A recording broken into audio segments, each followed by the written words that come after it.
नारायण। श्री परमात्मने नमः।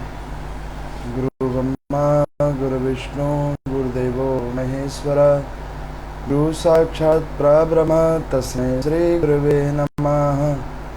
मंगलम भगवान विष्णु मंगलम गुरुध्वज मंगलम पुंडरीकाक्ष मंगलाय तनोहरि।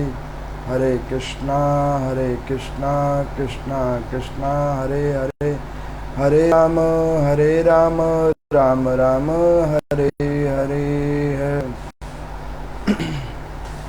श्री ब्रह्म पुराण की कथा ऐसी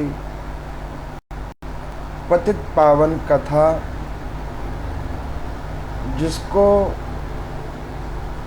स्वयं वेदव्यास जी ने ब्रह्मा जी के श्रीमुख से निकली हुई कथा, जिस कथा को ब्रह्मा जी ने नारद जी को सुनाया,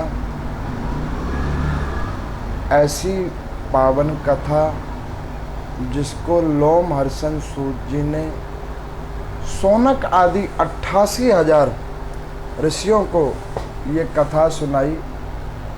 ऐसी पतित पावन कथा जिसको श्रवण करने मात्र से जीवात्मा का कल्याण होता हो, कई कोटि जन्मों के पाप कर्म कटित हो जाते हैं। ऐसी पतित पावन कथा आप और हम सब लोग मिलकर दैनिक रूप में इन कथाओं को श्रवण कर रहे हैं। गत इस कथाओं की श्रृंखला में आज 13-14 दिन हो गए हैं, जिसमें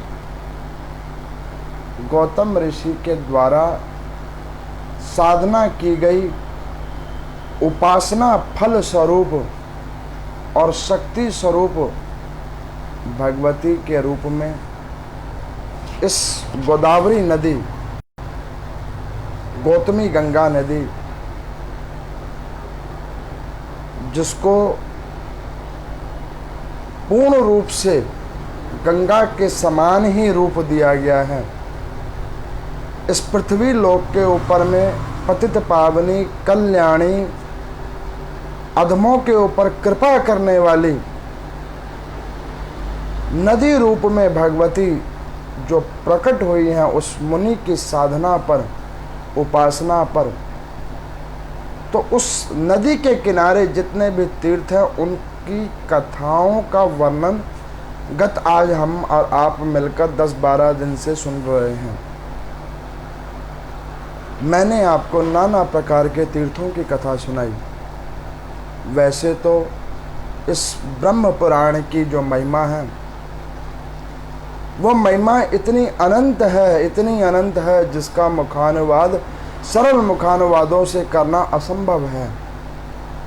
वस्तुत रूप में फिर भी उन तीर्थों का मैं व्याख्यान आप लोगों के समक्ष धीरे धीरे कर रहा हूँ। मैंने इस कथा को श्रवण और चिंतन मंथन करने के बाद इसका आत्म तत्व निकाल कर आप लोगों के समक्ष मैं प्रकट करता हूँ।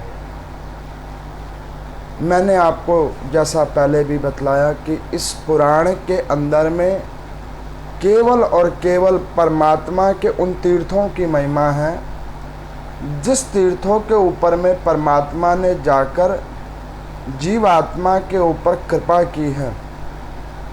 उस कृपा में पशु पक्षी मानव सुर असुर देव मुनि आदि अनादि सबके ऊपर प्रभु ने कृपा की है। चाहे दर्शन के रूप से, चाहे यज्ञ तप अनुष्ठानों के रूप से, अन्यत्र नाना प्रकार रूपेण प्रभु ने जो दर्शन दिए हैं, उनकी कथाएं मैंने आप लोगों के समक्ष सुनाई है। इस पुराण के अंदर में सिर्फ तीर्थों का और परमात्मा के ब्रह्म स्वरूप का वर्णन है। अब 2-4 दिन और इस पुराण में तीर्थों की कथा चलेगी। उसके बाद गुरु पूर्णिमा तक इस पुराण के अंदर में केवल और केवल परमात्मा का ब्रह्म स्वरूप क्या है, उस ब्रह्म स्वरूप की कथाओं का वर्णन होगा। जिसको आप और हम सब लोग मिलकर भली भांति रूप से श्रवण करेंगे, गहन चिंतन करेंगे। तो उसी कथाओं की श्रृंखला के अंदर में आज की कथा, जिसके अंदर में ब्रह्मा जी नारद जी को कहते हैं कि हे नारद जी, हे नारायण भगवान के मन, आपको मैंने नाना प्रकार के तीर्थों की कथा सुनाई। अब मैं एक उस उत्तम तीर्थ की कथा सुनाता हूं। जिस प्रकार गौतम मुनि ने साधना करके इस गौतमी गंगा को, गोदावरी को उन्होंने अपने तेज और यश से उत्पन्न किया है, आराधना करके इस अविरल धारा को पृथ्वी पर लेकर आए हैं, उसी प्रकार मेरे एक ओजस पुत्र हैं, उन्होंने इसी नदी के किनारे परमात्मा का भजन करके, कीर्तन करके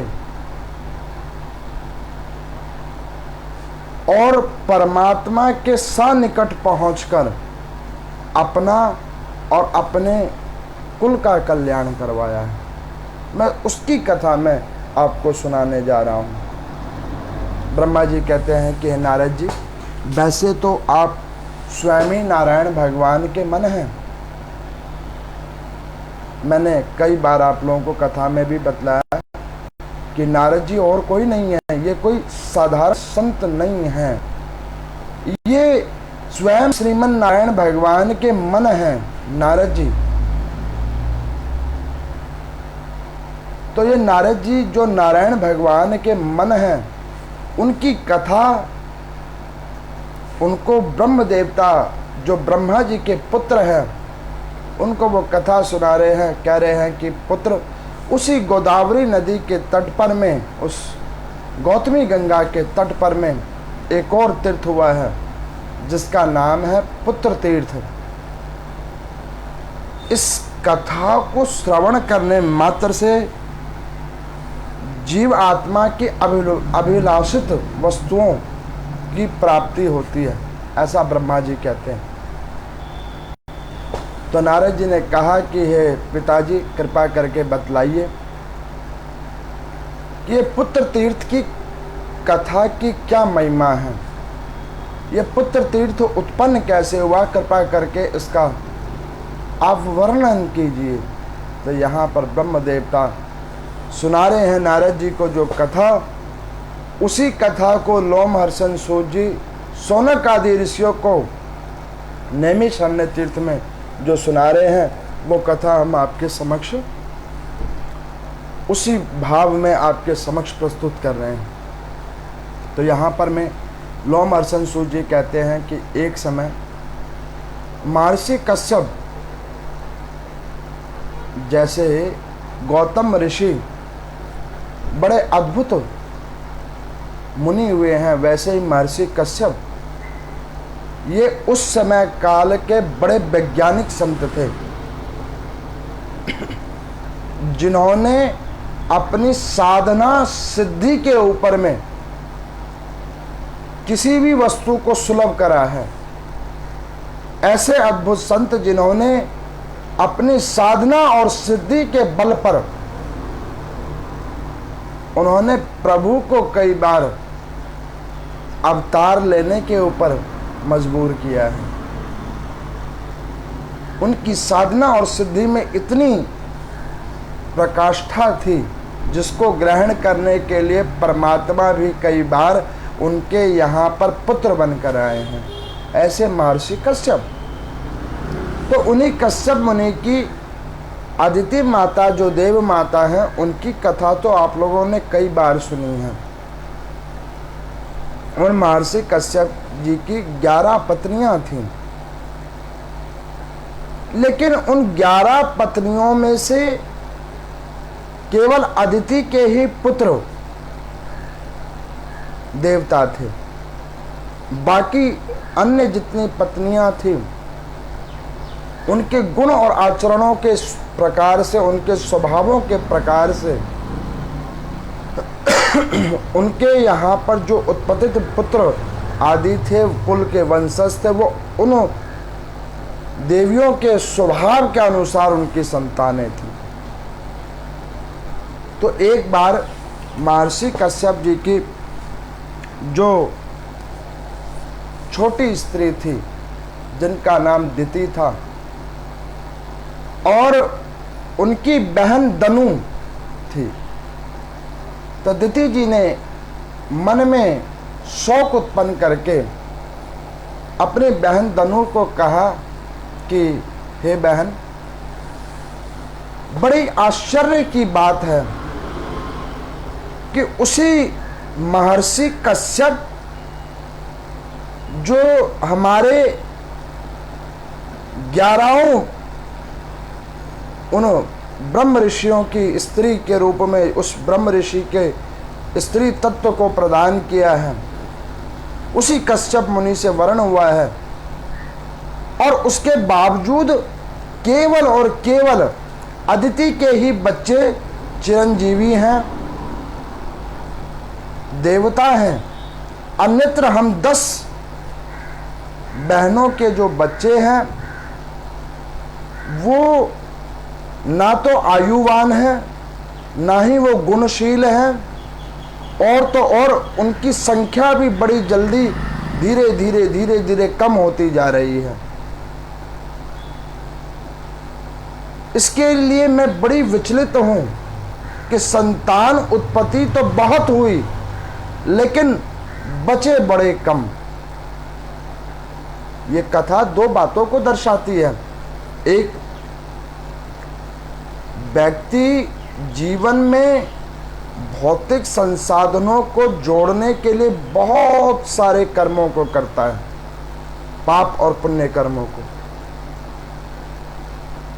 और उन पाप और पुण्यों को करने के बाद उस जीव आत्मा के जीवन में शेष केवल वही कर्म रह जाते हैं जो पुण्य प्रदायनी होते हैं।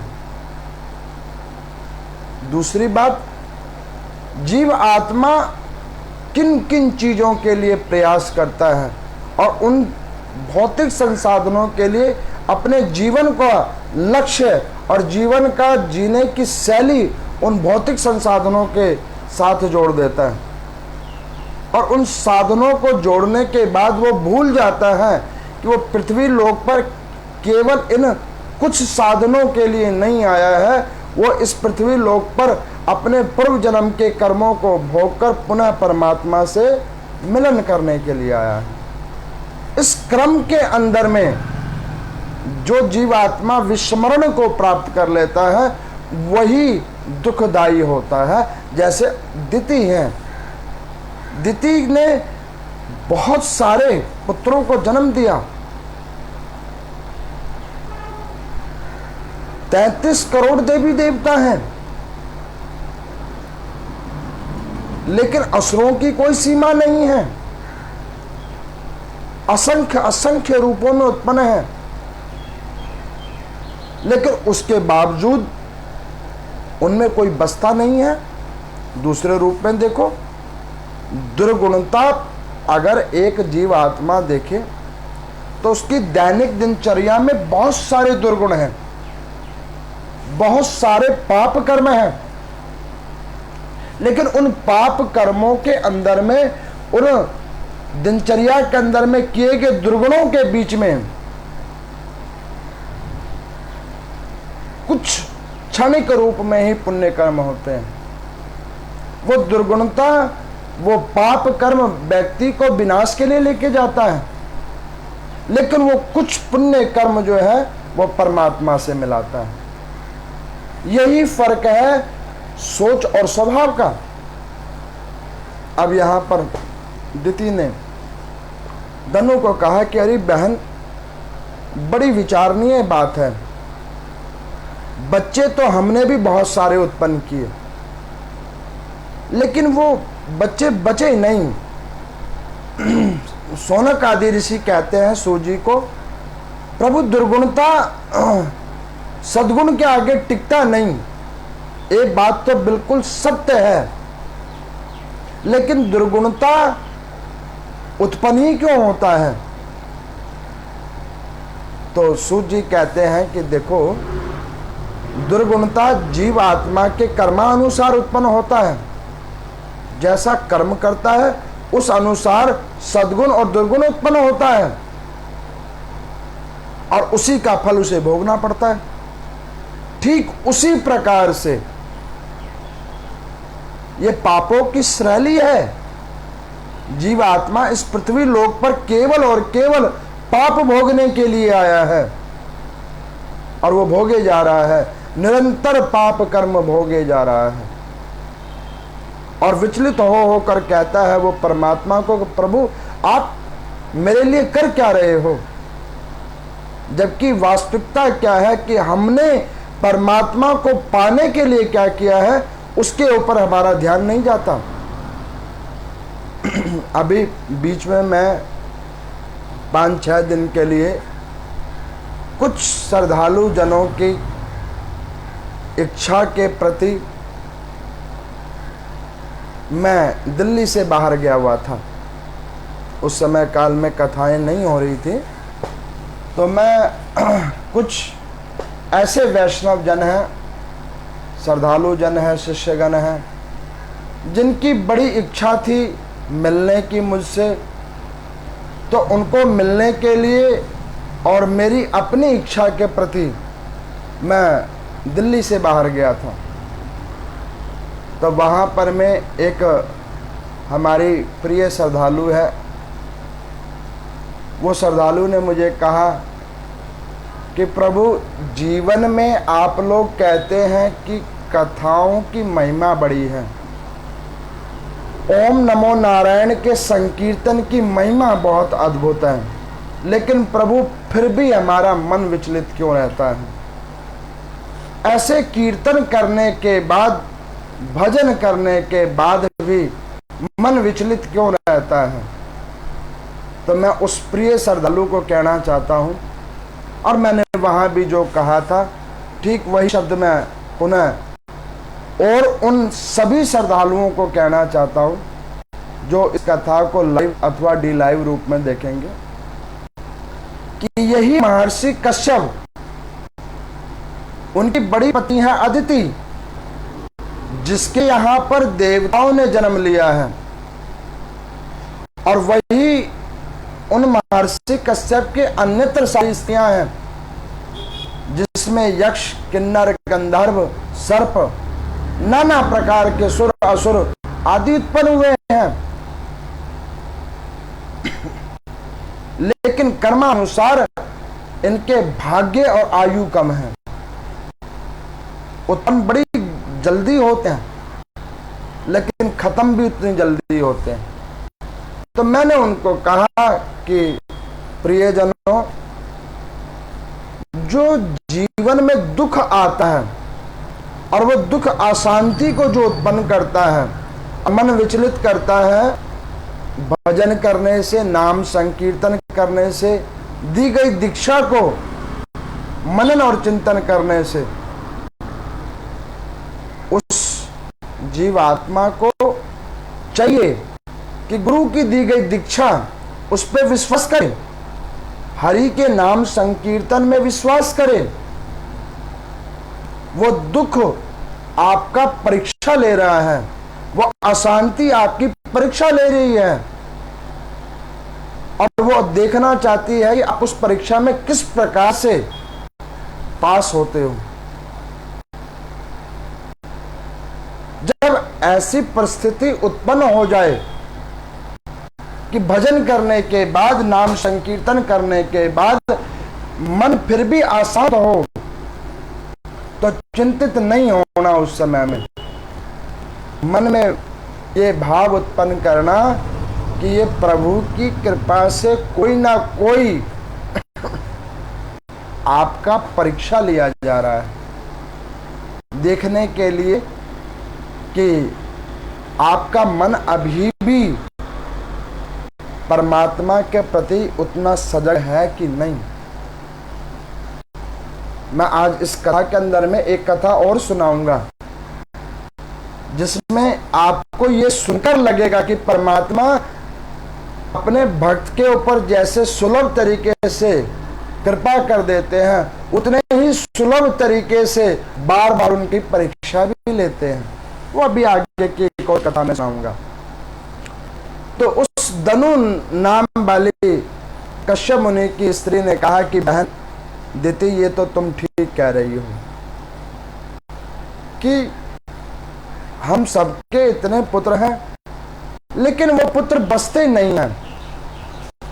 केवल और केवल अदिति के ही पुत्र वो बचे हुए हैं। तो दिति ने कहा कि कोई तो तरीका होगा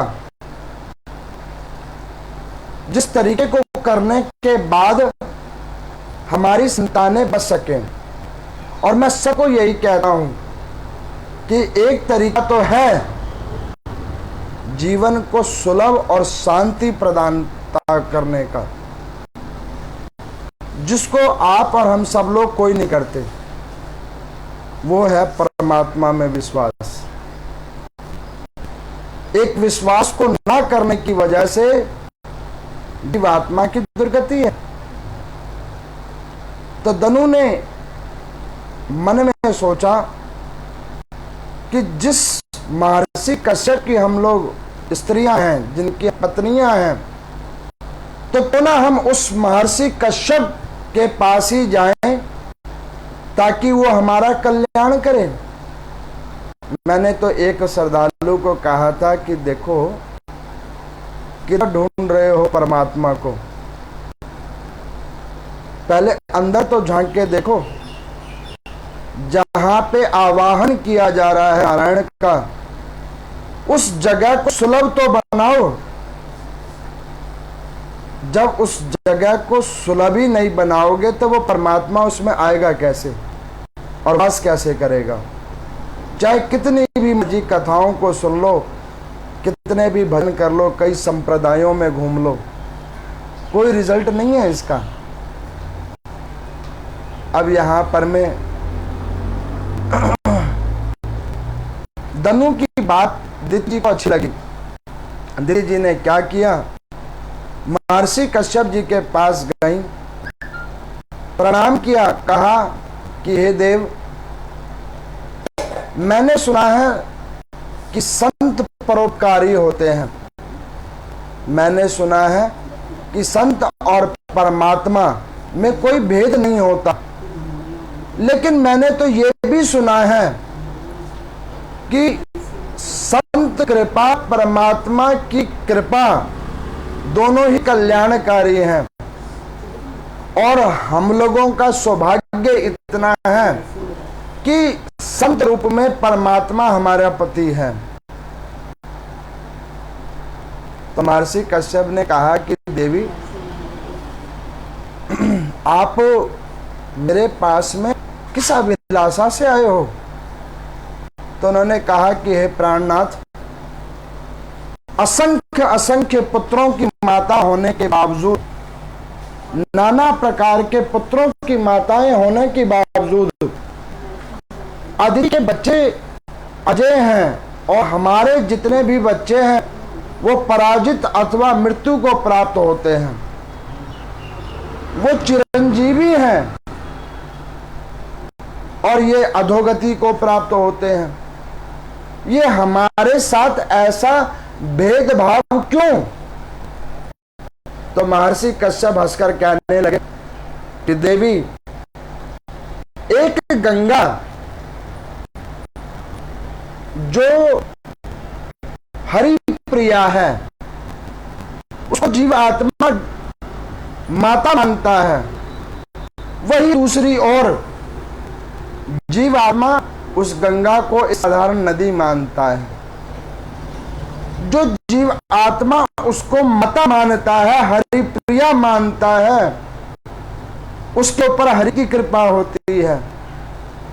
और जो उसे केवल नदी मानता है तो उसको केवल वो नदी ही नजर आती है, उसके ऊपर कोई कृपा नहीं होती। आज जो तुमने मुझे ये बात पूछा है, ये बात आज से कुछ वर्ष पहले भी तुम मुझसे पूछ सकती थी। मैंने कोई अदिति को कोई विशेष साधना, तप, यज्ञ, मंत्र नहीं दिया। जैसे तुम मेरी पत्नी हो ठीक वैसे वो भी मेरी पत्नी है। मैंने कोई उसे विचित्र साधना नहीं दी, कोई मैंने सिद्धि किया हुआ फल उसे नहीं दिया। जैसे मैं तुमसे स्नेह करता हूं उतना ही समान स्नेह मैं उनसे भी करता हूं। लेकिन उसने स्नेह में परमात्मा को जाना। मैंने तो पीछे की कथा में भी बतलाया था कि वही जीवात्मा परमात्मा को प्राप्त कर सकता है जो सब में स्नेह जाने, प्रेम जाने। प्रेम को लो, प्रेम को दो, क्योंकि परमात्मा प्रेम और निष्ठा के अंदर वास करता है। सत्य के रूप में परमात्मा वास करता है, असत्य में परमात्मा कभी भी वास नहीं करता, द्वेष में कभी भी परमात्मा वास नहीं करता। अदिति के बच्चों के अंदर में प्रेम है, अदिति के स्वयं अपने अंदर में प्रेम है, परमार्थ है, परोपकार है, इसीलिए उसके बच्चे अजय हैं। और तुम सब लोगों के अंदर में द्वेष है, केवल एक दूसरे से द्वेष करने के वजह से आप लोगों की ये दुर्गति है। अब जब महर्षि कश्यप के द्वारा इस प्रकार की वाणी को सुना तो दिति और धनु का दोनों का मुंह नीचे हो गया। कश्यप मुनि ने कहा कि हे देवियों, मन को निराशित मत करो, क्योंकि निराशा शब्द में भी एक है कि ना हो तू निराश, क्योंकि अभी बची है परमात्मा की आस। जीवात्मा को निराश नहीं होना चाहिए, क्योंकि परमात्मा हर काल में एक आशा रूप में बैठे होते हैं, किरण रूप में बैठे होते हैं, ताकि उस अंधकारमय जीवन के अंदर में उस परमात्मा रूपी किरण के, रोशनी किरण के ऊपर जीवात्मा अपने जीवन को चला सके। तो इसीलिए वो संत कहते हैं कि मत हो तो निराश, क्योंकि अभी भी बची है कुछ आस। निराश मत हो। और मैं तो अपने सभी उन श्रद्धालुओं को कहता हूं कि निराश जो जीव आत्मा होता है, उस आत्मा स्वरूपी शरीर की केवल आशा ही नहीं मर जाती, उसकी आत्मा भी मर जाया करती है निराशा के रूप में। निराश नहीं होना चाहिए। तो महर्षि कश्यप के जब वचनों को सुना तो दिति ने कहा कि हे प्राणनाथ, आपकी बात बिल्कुल सत्य है। अब आप मुझे बताओ मैं ऐसा क्या करूं, ऐसा कौन सा तप करूं, ऐसा कौन सा यज्ञ करूं, ऐसा कौन सा अनुष्ठान करूं जिसको करने से मुझे उत्तम संतान मिले और जिन संतानों का नाम मेरे से जुड़ा रहे और वो देवताओं के समान अमर रहे। कश्यप मुनि ने कहा कि देवी, तुमसे पानी ग्रहण संस्कार किए हुए आज इतने वर्षों के बाद आज पहली बार तुमने हमसे जीवन में एक सफल कार्य का साधन पूछा है। हम लोग गुरुजनों के पास जाते हैं, संत मुनि के पास जाते हैं, परमात्मा के पास जाते हैं, अपनी छोटी मोटी चीज़ों को मांगते रहते हैं। हे भगवान ये दे दो, हे गुरुदेव ऐसे कृपा कर दो। मैं जब गया था रांची शहर के अंदर में, तो कोई तो भगवत चिंतन की वार्ता कर रहे थे, तो कोई बीच में मुझको पूछते हैं कि पंडित जी, हमारा जो बच्चा है उसकी नौकरी नहीं लग रही है, उसका कोई उपाय हो तो बतलाइए। अब उनको हमने बोला कि माता, नौकरी नहीं मिल रही है, इसका कुछ तो कारण होगा। कहीं पे गुरु की दृष्टि कम पड़ रही होगी आपके बच्चे के भाग्य में, नारायण की कृपा कम बढ़ती होगी आपके बच्चे के भाग्य में, इसी वजह से उसको नौकरी नहीं मिल रही है, और इसके लिए चिंतित मत हो, प्रभु का भजन करो, सब ठीक हो जाएगा। तो वो माता मुझे कहते कि नहीं नहीं पंडित जी, भजन तो सब ठीक है, कोई फास्ट तरीका हो। मैंने उनको कहा कि माता फिर तो फास्ट तरीका एक ही है, बैंकों में जाओ और चोरी करो, बड़ी फास्ट इनकम हो जाएगी। मैं आपको परमार्थ का मार्ग बतला रहा हूं और आप भौतिक संसाधनों की वस्तुएं मुझसे पूछ रहे हो। इसका उपाय होगा तो होगा कैसे? वही महर्षि कश्यप ने कहा कि देवी, इतने जीवन कल्प में आज पहली बार आपने मुझसे सत्य कर्म की प्रति एक अपने विचार रखे हैं, तो मैं तुम्हें अपने मन से एक सद्वचन कहता हूं। देवी, जीवन में जो ये कश्यप मुनि जी ने वचन सुनाए हैं दिति जी को, वो वचन आप हम सबको सुनना चाहिए और सबको मन में रखना चाहिए। तो कश्यप मुनि जी ने दिति जी को प्रथम वचन कहा है कि देवी, द्वेष मत करो किसी से। जो लोग एक दूसरे से द्वेष करते हैं उनके अपने पुण्य कर्म क्षीण हो जाते हैं दूसरों के द्वेष के प्रति। दूसरा वचन, किसी की निंदा नहीं करो। जो लोग दूसरों की निंदा में आनंद लेते हैं उन जीवात्माओं का अपना कर्म उसी प्रकार क्षीण हो जाता है जिस प्रकार जब धूप की अत्यधिक ऊर्जावान किरणें दूध के अंदर में पड़ती हैं तो दूध फट जाता है। ठीक उसी प्रकार से की गई निंदा अत्यधिक प्रचुर मात्रा में जीवात्मा के पुण्य कर्मों को फाड़ देती है। कश्यप मुनि जी ने कहा, देवी, उत्तर दिशा के अंदर में जो जीवात्मा सोता है और पति, गुरु, धर्मस्थली, पूजनीय वस्तुओं, अन्न और पुत्र, इनको जो लांग कर जाता है अथवा पांव लगाता है उनके भी कर्म क्षीण हो जाते हैं। चौथी वार्ता, जो स्त्री केश खोलकर भ्रमण करे तो उस महिला का भी सौभाग्य घट जाता है।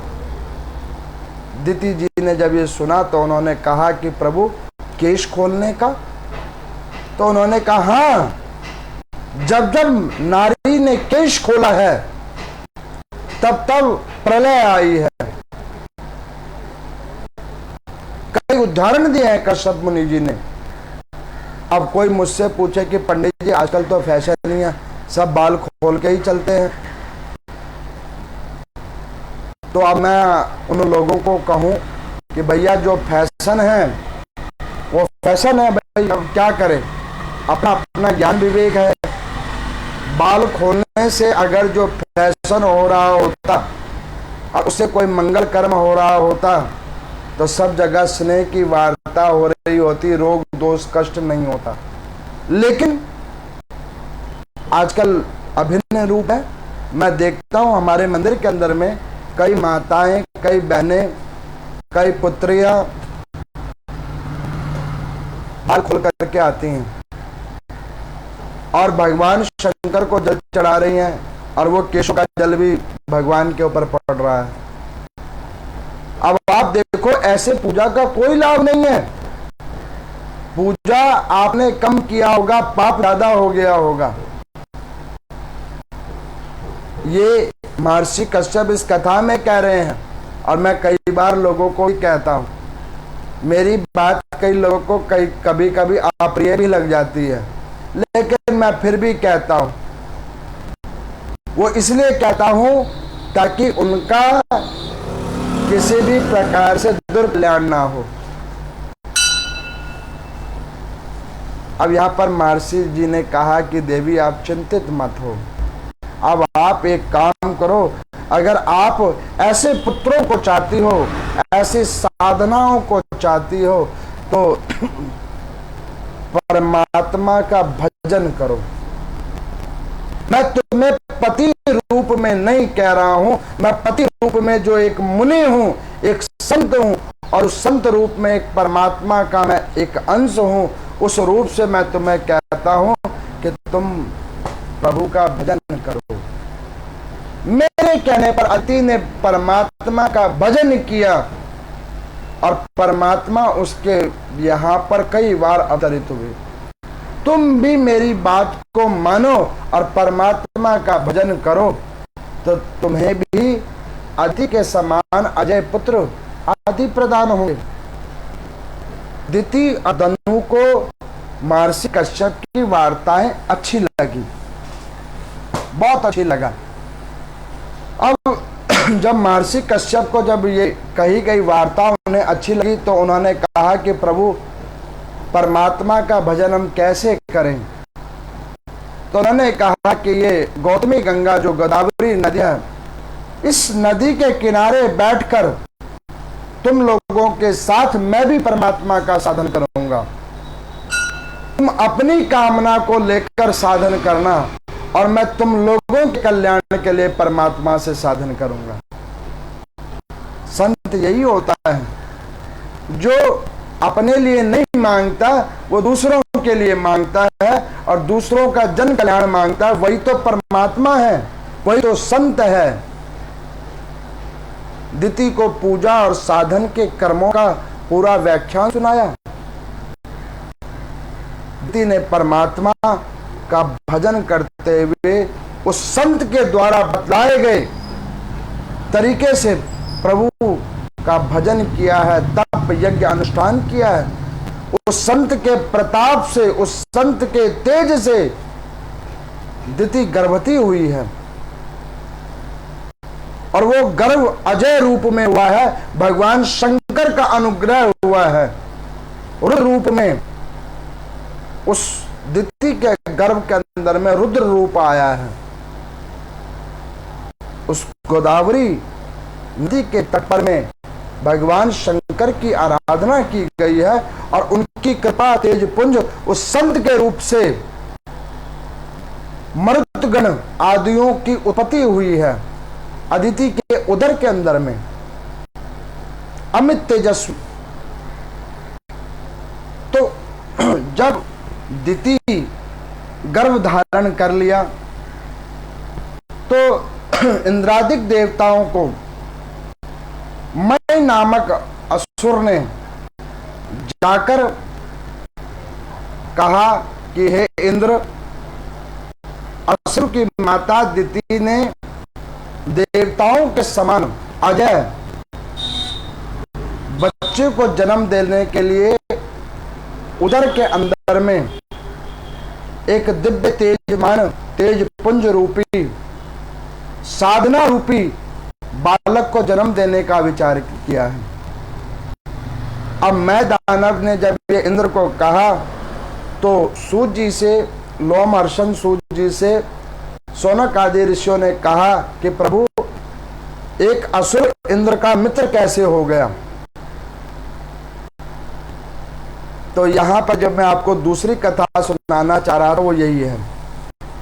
तो कहने लगे कि देखो इसी भूमंडल के ऊपर में नामुच और मैं नाम के दो असुर थे, दोनों भाई थे।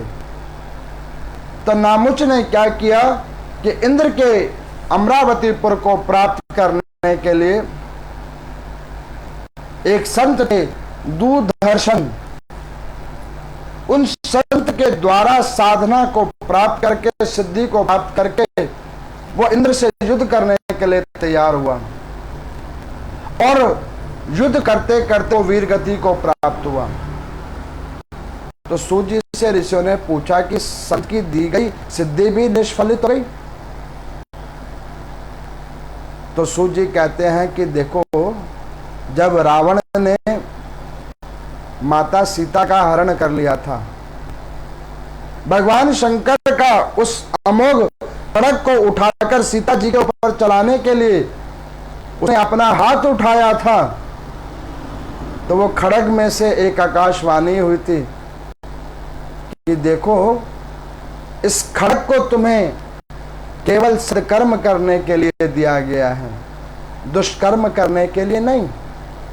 अगर इस दिग्विजयी खड्ग को दुष्कर्म करने के लिए उठाओगे तो ये खड्ग अभी इसी वक्त निस्तेज हो जाएगा। ठीक उसी प्रकार से संत की दी गई सिद्धि गुरु की कृपा और परमात्मा का अनुग्रह सत्कर्म करने के लिए प्राप्त होता है। जब आप उसका दुष्कर्म करोगे तो वो किया गया दुष्कर्म आपके पुण्य को उसी प्रकार निस्तेज कर देगा जिस प्रकार इस कथा में उस नामुच नाम वाले संत की कृपा प्राप्त करने के बाद, प्रभु की भजन कीर्तन के ग्रहण करने के बाद निस्तेज हो गया और इंद्र के हाथों वो मारा गया। अब इंद्रादिक देवताओं के द्वारा जब मारा गया तो वो मैं वापस उसी संत के पास गया और उसने कहा कि गुरुदेव, मुझे एक बात समझ नहीं आई, इतनी साधन करने के बाद भी मेरा भाई इंद्र को जीत नहीं पाया। अब मैं ऐसा कौन सा कर्म करूं जिससे मैं इंद्र को पराजित कर सकूं? तो संत ने कहा कि जीवन में स्नेह को जोड़ो और स्नेह में परमात्मा वास करेगा। अरे इंद्र की गद्दी को छोड़ो, उससे बड़ा तुझे स्थान मिलेगा। भजन कर परमात्मा का, संतों की सेवा कर, अग्नि नारायण भगवान का साधन कर, गुरु की दी गई दीक्षा को अमल कर। अब उस मैं नाम वाले दानव ने अपने जीवन में उस संत की वाणी को डाला और डालकर उसने क्या किया कि भगवान का भजन करना प्रारंभ किया। था तो असुर, लेकिन फिर भी उसने भगवान का भजन किया। हरि के जहां जहां समागम होते वहां पर संतों की सेवा करता, भजन करता। प्रभु उसकी परीक्षा लेते कि ये दिखावे के लिए पूजा कर रहा है या इंद्र की जगह प्राप्त करने के लिए कर रहा है।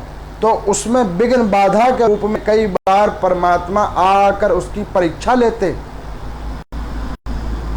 बहुत परीक्षा होती उसकी, लेकिन उस संत की वाणी, गुरु की वाणी को उसने अपने अंदर में डाल रखा था, तो वो उन परीक्षाओं में बड़े अच्छे तरीके से पास होता गया। एक दिन इंद्र को पता लगा कि मैं नाम का असुर मायावी है, लेकिन उसका स्वभाव एकदम से परिवर्तित हो गया है। उसकी स्वभाव की परीक्षा लेने के लिए इंद्र स्वयं एक ब्राह्मण और याचक बन के आए। इधर मैं अग्नि नारायण भगवान का आवाहन करके यज्ञ कर रहा था और इंद्र ने जाकर उसी समय में याचक रूप ब्राह्मण बनाकर उसके पास आए। मैं से मांगा कि हे देव, हे असुर, तुम हमें, तुम्हारे दरवाजे पर हम एक याचना लेकर आए हैं। तो उन्होंने कहा कि यज्ञ करते हुए, अनुष्ठान करते हुए आप मेरे पास अगर कोई याचना लेकर आए हैं तो मैं आपकी अवश्य अवश्य मदद करूंगा। बताइए आपकी क्या याचना है?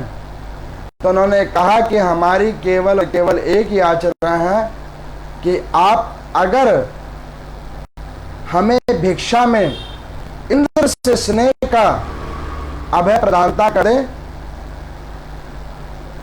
तो इस बात को सुनकर मैंने कहा कि हे ब्राह्मण देव, इंद्र और आपका क्या लेना देना है, और इंद्र से अभय प्रदानता आप क्यों चाहते हो? तो उन्होंने कहा कि देखो, जीवन में प्रेम जहां बटे उसको बांटने का कोई रूप नहीं सोचना चाहिए, कोई प्रकार नहीं सोचना चाहिए। जैसे सुलभ तरीके से, सुलभ भाव से प्रेम बट सके, उस भाव को जानकर जीवात्मा को प्रेम बांट लेना चाहिए। तो हम चाहते हैं कि आप इस प्रकार करो। मैंने इंद्र की मन की बात नहीं जान पाए और उन्होंने उस याचक रूप में आए हुए ब्राह्मण को ये कह दिया कि आज के बाद अब इंद्र मेरा दुश्मन नहीं मित्र होगा। जब उन्होंने वचन दे दिया, इतने में इंद्र अपने रूप में आ गए। इंद्र को रूप में आता हुआ देखकर बड़े प्रश्न हुए वो मैं, तब से वो उनकी मित्रता हो गई। असुर होने के बाद देवता का वो मित्र था। तो उस मैंने कहा कि माता दिति ने भगवान शंकर की आराधना करके गोदावरी नदी के तट पर उस तीर्थ के ऊपर में आपके पिता महर्षि कश्यप, उन्होंने अगस्त मुनि को बुलवाकर सिद्ध योग करके भगवान शंकर का रुद्र वेग आपकी दिति माता के उदर में प्रदान किया है, गर्भधान किया है। इंद्र ने जब ये सुना तो उसने मन में सोचा कि दिति माता ने कभी हम लोगों का कल्याण नहीं सोचा। देवता होने के बावजूद उनके मन में दुर्गुणता आई और उन्होंने क्या किया कि माता दिति के गर्भ को नष्ट करने का विचार किया। मैं कई बार कहता हूं, कभी भी गर्भ को नष्ट नहीं करना चाहिए। पहले भारत के अंदर में ये बहुत घृणित कर्म किया जाता था, लेकिन अब कुछ वर्षों से देखता हूं कि लोग अब इन कर्मों को करने से डरते भी हैं और सजगता भी आ गई है। लेकिन वैसे ये बड़ा दंडनीय अपराध है, घृणित कर्म है, पापनीय दंडनीय कर्म है। तो एक दिन दिति माता गलती से संध्या के समय के अंदर में सो गई और जैसे ही सोई तो उनके मुख से वायु जैसे उदर के अंदर प्रविष्ट किया तो उसके अंदर में इंद्र चले गए वायु रूप में। यहां पर सूत जी कहते हैं हर वैष्णव जन को संध्या काल में सोना नहीं चाहिए। जब शाम हो रही हो तो सोना नहीं चाहिए। रोगी, बालक और वृद्ध इनको छोड़ के जो वयस्क हैं उनको सोना नहीं चाहिए। प्रातः और संध्या दो काल हैं सिर्फ परमात्मा के भजन और कीर्तन करने के लिए। उस समय में भोजन भी नहीं करना चाहिए और उत्तर दिशा में तो बिल्कुल ही नहीं सोना चाहिए सर करके। जब आप इन चीजों को करोगे तो आपका भाग्य चाहे कितना भी उज्जवल क्यों ना हो, लेकिन इन कर्मों को परस्पर करते रहोगे तो भाग्य आपका निस्तेज हो जाएगा। अब दिति जी ने गलती से ऐसे करा, अब वो वायु रूप में इंद्र उदर के अंदर प्रविष्ट हो गए। वज्र लेकर उस बच्चे की हत्या करने के लिए हो गए। तो तेज पुंज रूपी वो गर्भ के अंदर बालक, उसने कहा कि भैया आप ये क्या कर रहे हो? मैं भगवान शंकर और आपके पिता और मेरे पिता के तेज से उत्पन्न पुंज हूं, आप मेरे उदर के अंदर हत्या क्यों कर रहे हो? मेरा तो आपसे कोई वैर नहीं है, मुझे अभी शस्त्र और शास्त्रों का ज्ञान भी नहीं है। लेकिन इंद्र को इन सब बातों से कोई मतलब नहीं आया, समझ नहीं आया। कभी कभी ज्यादा भजन चिंतन करने वाले जीवात्माओं के अंदर में दंभ भी आ जाता है। वही दंभ इंद्र के अंदर आ गया। इंद्र ने उन भगवान शंकर के द्वारा उत्पन्न तेज पुंज के रूप में जो वो बालक है दिति के गर्भ में, उसको अपने वज्र से काटना शुरू किया। जितनी बार उसने वज्र चलाया उतने शरीर के खंडित हुए और उसमें से रुदन निकला, लेकिन वो सारे भगवान शंकर और उस कश्यप मुनि के तेज से उत्पन्न थे, तो वो सिद्ध थे। उनमें से किसी की मृत्यु नहीं हुई, क्योंकि उसे परमात्मा ने बनाया ही अजय था। 51 मरुदगण उत्पन्न हुए दिति के गर्भ से। जब उस गर्भ के अंदर से इंद्र भी बाहर आए तो अगस्त मुनि को बड़ा क्रोध आया, क्योंकि अगस्त मुनि उस पूजन के आचार्य बने थे। उन्होंने उस सचिवपति इंद्र को श्राप दिया कि जाओ, जिस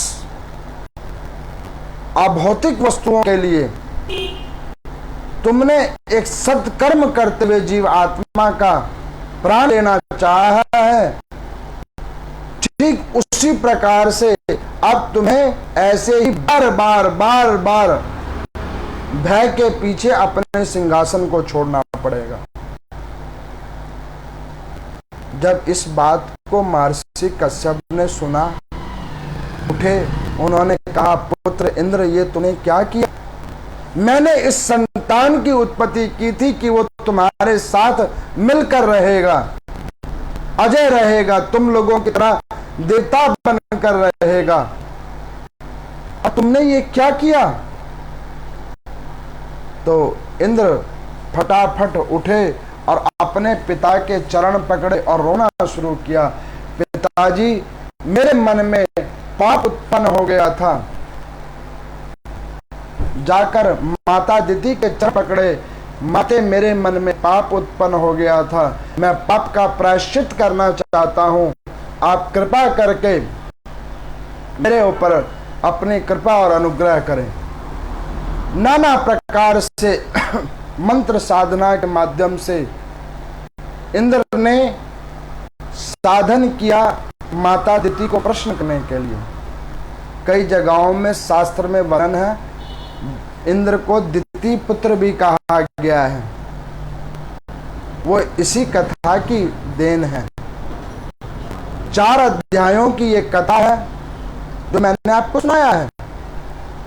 अब यहां पर सूर्य जी कहते हैं कि समझदार व्यक्ति वही है जब वो अपनी गलती, उसे पता लग जाए कि ये हमने गलत कर्म किया है, और उस गलत कर्म को वो तत्क्षण सुधारने के लिए अग्रसर हो जाए, वही सबसे बुद्धिमान जीवात्मा है। फिर उन मरुदगणों की उत्पत्ति हुई है, इंद्र के 7 सहायक देवताओं के साथ हैं। 51 मरुदगण उत्पन्न हुए हैं और वो इंद्र के रक्षक के रूप में उत्पन्न हुए हैं, इंद्र के समान और इंद्र के साथी बन रहे हैं। उस दिति माता के असंख्य पुत्रों में केवल 51 ही पुत्र बचे हैं जो मरुदगण रूप में उत्पन्न हुए हैं, भगवान शंकर की आराधना करने पे। तो यहां पर ब्रह्मा जी कहते हैं कि नारद जी, इस तीर्थ, इस जगह जहां पर महर्षि कश्यप में साधना की, दिति ने साधना की, इंद्र वहां पर प्रकट हुए, अगस्त मुनि वहां पर प्रकट हुए आचार्य रूप में, उस क्षेत्र का नाम पुत्र तीर्थ रखा गया। इस कथा को जो भी कोई भाव निष्ठा रूप से सुनेगा, निसंतान स्त्रियों को परमात्मा संतान की प्राप्ति करवाएंगे। इस पुत्र तीर्थ के अंदर में जो स्त्री 3 महीने तक ऋतुकाल समेत इस नदी के अंदर में स्नान करेगी और नारायण और शिव भगवान की आराधना करेगी, तो उसको पुत्र अवश्य उत्पन्न होगा। मेरे को एक बार किसी ने पूछा कि पंडित जी, आप ये कथाओं में कह देते हो कि इससे संतान होगा, हम खूब करते हैं फिर भी नहीं हो रहा है। आप कहते हो इससे धन मिलेगा और हम खूब साधन मंत्र करते हैं, धन नहीं मिलता है। आप कहते हो कि इस पाठ को सुनने और करने से आरोग्य शरीर होता है, लेकिन हमारा तो नहीं होता है। इसका मतलब ये सब ऐसे ही है? तो मैं आपको बतलाऊं, ऐसा नहीं है। आप पहले ही करने से मन में आशंका डाल लेते हो कि यह सिद्ध होगा कि नहीं होगा। तब वो सिद्ध कैसे होगा भाई? जब आपको परमात्मा में विश्वास की जागृति नहीं हो रही है, तो ये प्रत्यक्ष रूप लेगा कैसे? इसके लिए तो परमात्मा में विश्वास करना पड़ेगा ना। मेरी बात आपको फलित तभी होगी जब आप उसको विश्वास और निष्ठा के रूप में सुनोगे। लेकिन जब आप ये सोचोगे कि ऐसे ही पंडित जी उपाय बता देते हैं, पुराणों में सिक्का लिखी होती है, तो वो आपको फलित होगी कैसे? तो आज की कथा तत्व केवल और केवल यह, प्रेम बांटो। स्नेह के अंदर परमात्मा है, स्नेह को बांटो, स्नेह को सेवो, स्नेह को एकत्रित करो, जिससे आपका, आपके परिवार का कल्याण होगा। संत गुरुजनों में विश्वास करो, उनकी वाणी में विश्वास करो, परमात्मा में पूर्ण विश्वास करो कि परमात्मा है। निराश मत हो, भौतिक संसाधनों के प्रति ज्यादा मत भागो, अपने आप कल्याण होगा। तो इन कथा के रूप में आज की कथा को यहीं विश्राम करते हैं। मैं अपनी वाणी को यहीं विश्राम करता हूं। आप सबको एक मंगल कामना करता हूं। जो इस कथा को भाव निष्ठा रूप से सुनते हैं, उन सबको कहता हूं,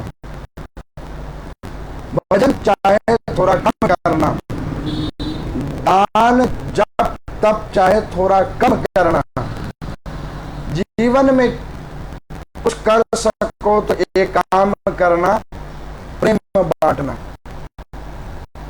क्योंकि प्रेम के अंदर परमात्मा है। प्रसन्न रहो, दुखी मत रहो, चिंतित मत हो, अपने आप को श्रीमन्नारायण भगवान आपके ऊपर कृपा करेंगे।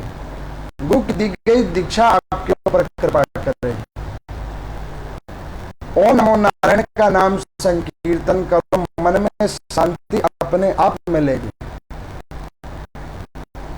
तो इस प्रकार से हरि का भजन करो, प्रेम को बांटो, प्रेम में परमात्मा को ढूंढो, उससे आपका कल्याण होगा, आपके परिवार का कल्याण होगा, जीवात्मा का कल्याण होगा। तो इस प्रकार से इस प्रेम की कथा